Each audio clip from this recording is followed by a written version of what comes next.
Hi there, I'm Kevin O'Connor from This Old House. Recently, we all realized how important essential workers are to our daily lives. Throughout the pandemic, healthcare providers and first responders helped protect us and kept us safe. To say thank you, we partnered with GAF, North America's largest roofing manufacturer, to give a brand new roof to one deserving family. Joanna is an oncology nurse at Monmouth Medical Center in New Jersey. Her fiance, Andrew, is a firefighter.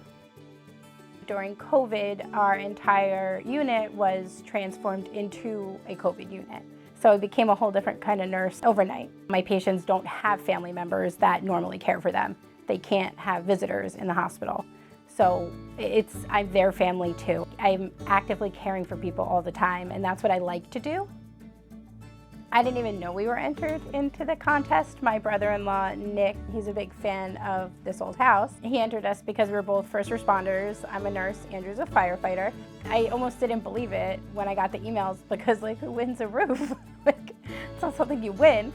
Winning the roof just takes such a weight off our shoulders. We're getting married in April, and it kind of just makes it so we don't have to worry, oh, should we put off the honeymoon? It's peace of mind knowing that for 30 years or so, we have a roof over our heads and a safe place to live. All of us at This Old House would like to say thank you to GAF for recognizing and supporting America's essential workers. And to all healthcare providers and first responders, thank you for your dedication and your selfless work to protect our communities.